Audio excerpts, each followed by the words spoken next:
Here's the next one. Conserve your time. I must learn to do this. How much time have I got left? Not an unlimited supply. How many of these weekends can I do? Not 1,000. Just a few, maybe a handful. Sometimes we get faked out. Bill Bailey says, the average person says, I got 20 more years. No, Bill says you got 20 more times. If you go fishing once a year, you've only got 20 more times to go fishing. Not 20 years. That fakes you out. I got 20 years. No, 20 times. See, that brings it right down to the real stuff. 20 times. How many more seminars like this? Not 1,000. A few. Just a few. So would I mumble and stumble? Would I give you less than my best when I've only got a few more to give? And the answer is no, of course not. If you're a person of some dignity and quality, you wouldn't let that happen. Next, invest your profits. We're going to talk now about this before the weekend is over on financial independence. And I'm going to give you some excellent advice. Here was one of the philosophies Mr. Schoaf gave me, along with Mary Kay. Here's what he said. Profits are better than wages. Wages make you a living. Profits make you a fortune. Mary Kay and I went for that. Wow. Could we start earning profits while we're making a living? The answer is yes. I went berserk. Here's one now. Protect your family. These are troublesome times. Not that they haven't been troublesome times for 6,000 years. At school, troublesome times. I know a wonderful mother and a wonderful father who had 2 boys. In school, they went 2 different directions, and one became a model citizen and the other one went to jail. Wow. Protect your family as best you can from the hidden dangers, the lurking evil one. Here's the next one. Live with intensity. You might as well turn it up a notch or 2 after this weekend. Why not? Invest more of you in whatever you do. Be a little stronger, be a little wiser. Step up your vitality, contribution. Put everything you've got into everything you do, and then ask for more vitality and more strength and more vigor, more heart, more soul. Next, find your place.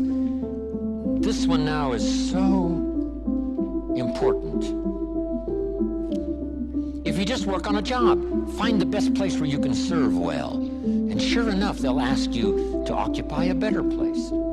And if you keep doing the job well, the guy says, well, if I had a better job, I'd really pour it on. But I got this lousy job, so I just goof off. See, that's the philosophy of disaster. So you've got a lousy job. Do the very best you can. That's your best way out. Is not to do less than you could, but to do the best you can. With that philosophy, your life can take great leaps forward. Here's a Bible phrase that says, if you work on your gifts, they will make room for you. They'll make a place for you. Here's the next one. Demand integrity from yourself. You can't demand integrity from someone else. Integrity is like loyalty. You can't demand it of someone else. You can only demand it of yourself. Be the best example of loyalty, and you'll get some loyal followers. Be the best example of integrity, and you'll have people surround you that have integrity. Lead the way. Next, welcome the disciplines. Can't give you much better advice than that, because disciplines create the reality. Disciplines build bridges, build cities. Disciplines. A well-disciplined activity creates abundance, creates uniqueness, productivity. Next, fight for what's right. It's a fight we're in.